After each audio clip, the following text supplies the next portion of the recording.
hospital and watched it. All right, this shouldn't be too long, but I just want to talk to you about customer acquisition, a really important part of the whole process. So it's the process of getting new customers to a particular service, brand, product, whatever. It's that acquiring new customers. And when I first came across the word acquiring, I thought that sounds a bit funny. You know, you go down the street saying, "Can I buy you for my business?" You know, acquiring sort of sounds funny, but what it's talking about is the cost that you've got to outlay to get customers. But what we want to do is we want to, for the least amount of work, spending the least amount of money, to get as many customers as possible into the fold. That's what we're trying to do. And these days, you've got such a wonderful tool in the internet and those internet platforms to actually be acquiring customers far cheaper than we used to have to do it in the olden days. In the olden days, or if I say the traditional way, which is physical, to win over thousands of people to be your regular customers that follow you, oh my God, you're talking about David Jones over 100 years. Where you're not talking about 2 or 3 years where you can build the same sort of following in the digital space. So we have a completely different, we can do this these days using the platforms of the internet. We can actually build new customers very, very cheaply. So we need customer acquisition because we've got to convince people to switch. You know, at the moment they're getting their needs satisfied in a particular way. You're coming out with a new product, new cafe, new whatever you're trying to do. You've got to get people to do that switch. And so we actually have to acquire them. They're not going to do that switch. Like I say, I've opened a lot of restaurants, cafes, 30 of them in total, and never found one person sleeping outside waiting for me to open, you know. Because every one of my customers were already getting satisfied pretty much everywhere else. I wasn't coming up with such a breakthrough thing that made people sit outside and wait. So I had to actually acquire them somehow. I had to get that customer into my place. And it's going to cost you either way. You can say, well, I'm not going to spend money doing it. I'm going to build it by word of mouth. Well, that's true.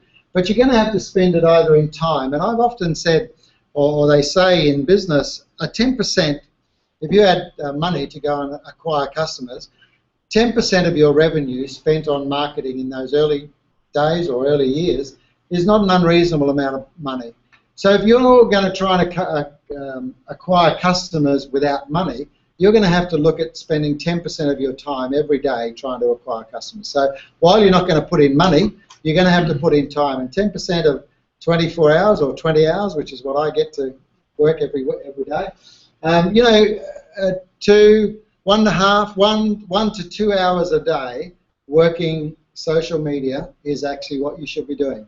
That is a very reasonable expectation of your time. So either you've got to give away something, you know, for me it was TV has just disappeared. I just don't entertain myself on TV anymore. I entertain myself. That hour and a half or 2 hours that I could spend on TV, I spend in social media or in exploring new platforms that I can acquire customers. So it's going to cost you. It's either your time, it's going to cost you in promotional costs. You're going to have to go and market. You're going to have to go and get brochures. You're going to have to go and put ads in newspapers, ads on television if you can afford them. Sometimes you're going to have to go and educate people. This is a bit scary. I'm hoping not too many of you will have a product where you actually, you know, Dan's touching on this area where you've actually got to educate a customer that this is an $8 product and it's worth $8, but how? You know, like, you know, you want to have acquired them through a basic espresso at $4 and then say, and by the way, I have this add-on product for select customers if you'd be interested. So either way, he's going to have to spend time educating that customer, which means probably talking to them. There's a 5 or 10 minute sell just to get them to think. So all of that is time, all of that is costly. Or you might have to give away something for free, or you're going to have to discount trials. Either way, it's going to be costing you. So this customer acquisition, you're going to have to pay the price to get your customers. They are not sleeping outside your door waiting for you to open your business to come rushing in. You're going to have to go out there and acquire them. So how do we do that? How do we get these customers, remember, for the cheapest possible way and for the least amount of work? How do we do that? So these days we have, in the old traditional marketing or the traditional way we used to get customers, is what we used to call outbound marketing, which is the traditional way, and it's basically an interruption. You know, you're watching the TV and then it stops, they interrupt us, they yell at us, they say, come and buy our product, or, you know, you're getting your mail and you're reading your mail and suddenly there's a flyer in there.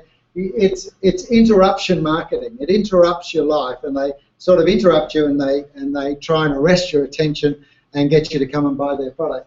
That's outbound marketing. These days, we have what's called inbound marketing, where we try and become a magnet. So instead of using the loud hailer, come and try my product, we now say, here's a magnet, and it actually draws customers. So we're trying to get attraction, and we're trying to get permission. When people follow me on Quora, they are giving me permission to post stuff on their feed. Now, I'm not doing this, am I? I'm not sitting there with a megaphone, come and read Peter's articles. They are saying, Peter, I'll give you permission that when you post something, that you let me know. So it's called permission marketing, and it's incredibly effective if we use it smartly. So with inbound marketing, we're going to have to invest our time in creating value-generating resources. You know, I've written 850 answers on Quora, and a guy messaged me today. I didn't get where he was from, but somewhere on the planet. And he said, I've read all of your articles and I really love them, and could you answer me this question? But the thing is that I created a lot of investment in getting that customer. Now I've got them, I'm connected with them. There's a good chance I could, if I had a product, you know, I could slip them into now. I haven't, unfortunately, got a monetized product to do. But you've actually got to invest your time in generating those resources. And that's why I gave you that link to that animation site. That's a resource. You might spend a whole Saturday afternoon developing something, but once it's developed, it sits there forever and works for you. I didn't know that particular one has got nearly 1,000 views on that animation. You know, that was a bit of a surprise to me, because I was doing it as a test, and now 1,000 people have watched that, and you know, hopefully it's built some sort of brand.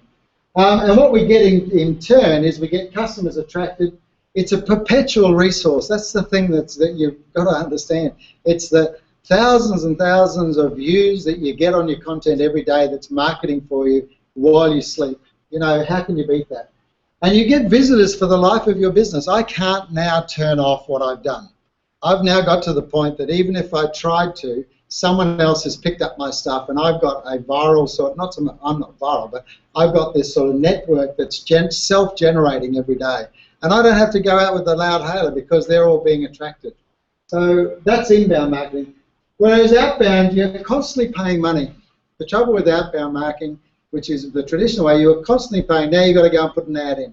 Now you've got to go and put a billboard up. Now you've got to go and get some brochures printed. Now you've got to go and get something done. So it was a constantly paying money, and really you only got customers while that promotion was running. There wasn't necessarily something that was going to keep attracting customers, because once the promotion finished, new customers are very hard to get unless they're referring from the previous customers. So just in terms of the difference between the two, in communication style, outbound marketing is just telling. It's just, here's our product, come buy our product. Inbound marketing is looking for the opportunity to engage. It's looking for an interactive. It's looking for the comments. It's the first thing I do in the morning is go and see if anyone's commented, because here's a chance to meet with someone and connect. Second thing, in the outbound, you're going to seek out customers. You're going to try and find them. They're out there somewhere. I'm going to go and find them. Inbound marketing, it's more about getting them attracted to you. Value add. In the outbound marketing, what value do you get out of really that ad on TV? You know, some of them are good fun. The cat that goes, have you seen that one? I'm watching that a few. You know, there's a hat. There's a fur hat. You haven't seen this. You need to watch it. Fur hat. He thinks it's a cat. Yeah. He puts the thing on and says, there's no pulse. We need help here, you see. And it's actually the fur hat. And you see the cat go, you know, if that's my event, I've got trouble. Okay, that was funny one time, 2 times, so I got some value out. I'm not laughing as much now, but it was good fun at the time. But when you're talking about inbound marketing, you are providing excellent value. You are providing content that people absolutely love and almost can't get to the bottom of it. There in outbound marketing, you're seeking to sell. Inbound marketing is looking to build relationships. And the costs of outbound is mostly dollars. The cost to get inbound, you can't really buy inbound marketing. You can use Freelancer to some extent to create stuff for you. Good luck. But otherwise, you've got to invest some time. And I'm thinking, you know, for you guys that are thinking about starting these businesses, you know, you might have a timeline that's 3 months, 6 months, 12 months, 2 years. Well, why not invest that time to be building all of this thing that I've been talking about? Personal branding, building content, starting to get stuff working for you, building that network where the same name is used, the same picture is used. So eventually you get found. Eventually Google puts you on every entry for your name is on the front page of Google. You know, it's owning your name, these sorts of things, and that's what we've tried to encourage you to do in the course. Because while we're preparing for that business, we can be preparing for the inbound marketing. So these are all the things that we need to get good at to be good at inbound marketing, and probably over the next couple of weeks we'll target each one of these and play with them. Content marketing, I'll just run briefly through them. That's where you go and put content on the internet that has good value, that people like, they upvote, they share, they link back to you through the profile, they follow you. Content marketing can be articles, it can be YouTubes, it can be, I'm into quotes at the moment. Is anyone into quotes? Get into quote. It's this girl in Greece. Yeah, this is the amazing thing, and she's going to interview me next month. I've been supportive of. They sent me their business plan a fair while ago, business model, and asked for some feedback, and I did that. And now they've launched the site, and they've invited me, and I love it. It's great. You just get this blank canvas, and you create photos, and you put a thing on it, and they're the sort, or you put a quote on, and that's the sort of stuff that goes viral very easily. If you get a really good quote and it's a good picture, it's amazing how people pick it up and bang. And so I've created a Pinterest account, and I'm putting my quotes up on Pinterest, and of course I'm pumping it out through. I haven't pumped it through Facebook because I'm a bit embarrassed at the moment, but I pumped it through Twitter because that's very impersonal, and it's getting picked up in Twitter, and other people are running with it. So that's building content. It's content marketing. Search engine optimization is when we build a website, we want to get ranked in Google. And I've already told you about how to get ranked yourself in Google, which is about using Google Plus and telling Google Plus everything that you're on. All of that is about getting ranked in Google. Well, that's just one aspect. There's about 200, what do they call them, ingredients that go into working out how a business ranks in Google. So Google actually, it's what they call an algorithm, which is like a mathematical formula. And they look at your website and they apply 200 factors to it, and that gives your website a score, and then it compares your score with all the other scores that it's about to put on the page, and the biggest score goes to the top, and yours finds its way in the mix somewhere. And you need to understand what are those. You won't know all 200 of them, but I can explain to you some of the key ones that are needed, and then use them and use them cleverly with your website so that you get ranked. Because if you get ranked, you get found. If you get found, you get business. So search engine optimization is a whole world of pain that we've got to go and visit, but it's not too painful. I'll show you how to do it. Email marketing. Now, I haven't done email marketing, but people that have done it have been very successful with it. But it's probably further down the funnel for me, and I haven't really got into that world. But email marketing is where you subscribe to newsletters and this sort of stuff. Are any of you subscribers to newsletters, or does stuff come through the email from sites that you really like and you don't mind getting it? Yeah. Well, that's email marketing. So you need to be creating one of those for your business, because that's well down that sales funnel. Once you're getting subscribers, you're not far away from monetization. Copywriting, which is just knowing how to write headlines. You know, this world is all about, you know, what headline sells. And they've done what they call A/B tests, where they get the same article, different headline. One has thousands of views, one has 10. Because just certain headlines attract, and we need to get good at that. So we'll be looking at that. Conversion rates is for the number of people and number of people that come to your website, what percentage of them actually do certain things, like leave their email address, what percentage of them actually buy the introductory product, what percentage of them are repeat customers. That conversion between hits or arrivals and sales or value adding. So you need that, and that conversion rate, sadly, is incredibly low. You know, I get those 80,000 hits on my ebook, and I think I've sold less than 10 copies. That's the sort of conversion rates you're looking at. Probably I need to be better at my conversion rate, but still, they are quite low conversion rates. So that's why we have to generate a lot of attention. Social media, you know about, that's all the stuff that you do on Facebook, all the stuff you do on Twitter, all the stuff you do on Instagram. These aren't really content development sites, they're content promoting sites. They're places where you take your content and share it on social media, hoping that one of those things you do goes viral. And then analytics, which is, those of you that have got a website, Dan, if you've already published it, I might show you that. And has anyone else got a website already up and trading? Not yet? Because analytics is run by Google, and it just tells you everything about the people that come to your site. It tells you all about, you know, their makeup, how long they're on the site, what pages they visited, what the bounce rate was, how long they spent, all of this sort of stuff. And it's an amazing, amazing program for analysing all the people. And then what you do is you compare week to week to see whether certain things are improving, whether conversions are improving, stickiness of the site is improving. And so you work on your website so that you get that. So this inbound marketing is for us that are starting a business, is where we should be spending our time. You know, planning to go and launch a TV campaign or a whole newspaper spread or billboards, you know, is beyond just about 99.9% of the people in this course. And so that outbound marketing is very, very difficult for us to tap into, but this is one that we could be working on now, and that's what we're hoping to start doing some more tonight. So that just gives you, I'll give you this copy so that you can look at those things. So there's certain places that you would go, like I've got there in content marketing. I want to get you onto YouTube tonight if you haven't signed up. YouTube is an incredibly viral type of medium, and we need to be signed up to it. And we'll go and post one of those videos that I told you about. So remember the sales funnel. So getting known. You can get it organic or paid.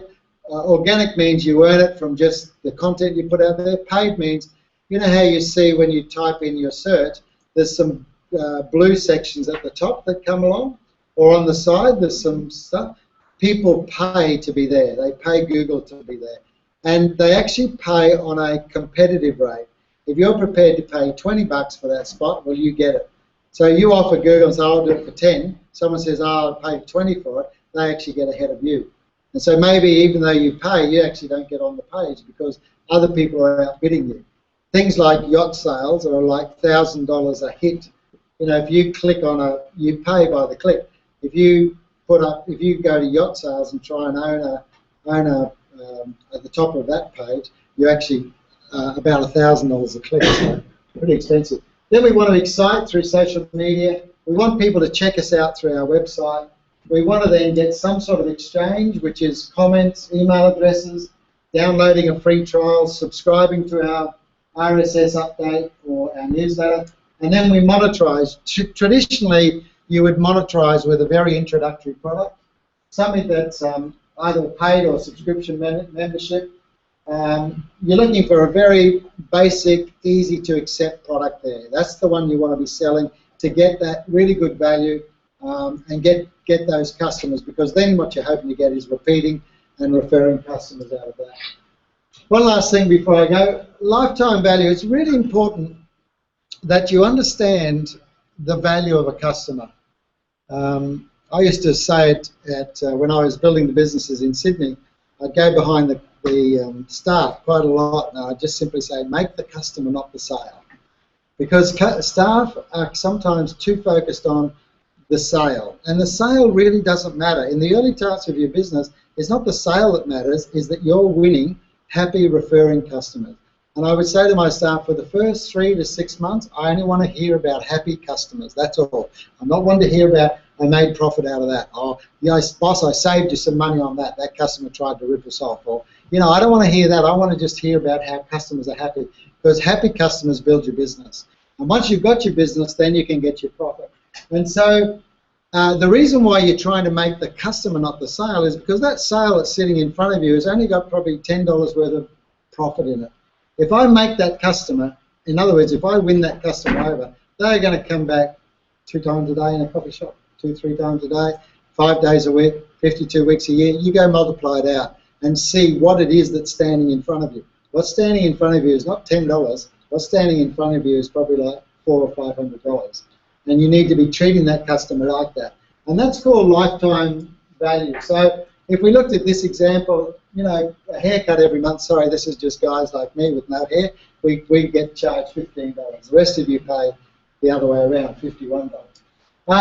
Say I'm in the area for 2 years, I'm living in the area for 2 years. The variable cost, in other words, the cost to have staff cut my sort of hair is about $5. So the contribution to overheads, or the contribution to profit, is the selling price that I've charged, or the price that I've charged, less the variable cost. So I've got to remove that first. But still, I've got $10. I've got $10 of not quite profit, but I've got a $10 contribution to overheads and profit from every customer that I sell. To work out the lifetime value of that customer, if you did 2 years by 24 months by $10 contribution, that customer that comes into that shop, it's not a $15 sale, it's a $240 customer. And you've got to really focus on that, because you know, you've really got to focus on that and understand, I need to get this guy happy. I'm not trying to win his $15, and in fact, if the first time he's a little bit complacent, oh mate, don't worry about it, don't pay. Come back tomorrow, I'll give you another free one. Because you're not seeing the $15 loss, you're seeing the $240 gain, aren't you? And so if you actually have to throw in, you know, some rock biscuits, you know, sometimes a clever thing to do is a post-sale. They've already made the sale, and then you give them the gift. Most people give gifts to entice people. One of the cleverest things you can do to people's heads is give them the gift after they've made the sale. You've got no idea how that blows you away, because you think to yourself, but I've already made the sale, they're not going to get anything more out of me, and now they're giving me the gift. They've got it all wrong. They haven't. They've actually played with your head, because you become very loyal to that sort of customer. You become very loyal to that sort of business that treats you like that. And they are doing a clever thing, which is making the customer, not necessarily the sale. So if you knew that you were going to get $240 out of this customer, how much do you think you could afford to spend to acquire that customer? They're a new customer in the shop. What's a reasonable amount of money that you would spend to get that guy or get that person to be happy with you? So first free haircut, no big deal, is it? What I'm trying to say there is, instead of having the business mindset, the what's in it for me mindset that says, we're not giving away that, cost us money, we had to pay the staff to do it. Business mindsets don't work in this acquisition phase. In this acquisition phase, you need that entrepreneurial mindset that sees what we're actually going to get is a $240 customer. So if we have to give the first one away for free to win them over, to make them happy, it's a reasonable investment in the future, you know. And if we can encourage them to switch from their previous place they used to go to come to us, because not only did they get the first one free, they got friendly, happy service, and it was really good quality, then we've got ourselves a business, or at least we're building our business. So just remember that. There's a little quote for you. I'll put it up on what quotes are us. So make the customer, not just the sale. Sometimes we just get focused too much on the sale without seeing the lifetime value that that customer that's there can give us. So you all need to know what is the lifetime value of the customer. You know, to us, you need to know how many times are they going to come back and buy that product from you, how much profit are you going to make, and that's how you should be treating them. Not the value of the sale that they're giving you at the moment, but the value of what they're going to give you over a given year. That's how you should be looking at everything, because that colours then the stuff that you give away, or the stuff that allows you to promote your business. Otherwise, you get too tight, and I can't afford to give away $15. Yes, you can, because you're going to acquire a $240 sale. So, yeah, luckily we got to the end. So that's customer acquisition. What we'll do, I want to introduce you to a couple of, you know, all of those things that we talked about back here. I want to go back and start to look at some of these things here. Some of the tools that we use to do this inbound marketing. One of them I think we'll go to first is search engine optimization. what this is one of the 200 things that are in the formula and pretty high up in the formula is when someone types in a phrase, Christmas tree hire, when they type that in, we want to know how many people in Brisbane actually type that exact phrase. And is there another phrase? Is the phrase actually hire Christmas trees or hire trees at Christmas? We're actually going to go and ask Google to say, what do people type when they want to hire Christmas trees at Christmas? And we are going to find the phrase that they most use, right? Having found the phrase they most use, guess what we're going to do? We're going to build our whole website around that phrase. So that phrase is going to be our .1 heading. It's going to be subheadings. It's going to be through the text. It's going to maybe even we'll buy the domain name for it, you know, .com or .christmas or whatever. And we will, what we call, you know how you're trying to own your name? We will try and own a phrase. And we know from Google that 500 people a month type in that exact phrase. And we will be ranked .1 for that phrase. We won't be ranked .1 for Christmas tree, because David Jones, Myers and all that. But when the 500 people a month type in Christmas tree hire, or Brisbane Christmas tree hire, we rank .1, because we have owned that name with our clever strategy of the way we put our text string together. So we're going to look at that tool first, and if we get through that, I'd like to do something with some of the other tools there. In this world, what you're looking at there, guys, is probably about 100. There's 100 tools that can help you in all of that there. I'm just going to start you off with some of the key ones, and then by the end of the course, you'll be experts, and you'll be telling me some of the newer ones that are better than the ones I've showed you. So we're going. When you come back, we'll have a break. When you come back, we want to show you how do we do that keyword search. Thanks.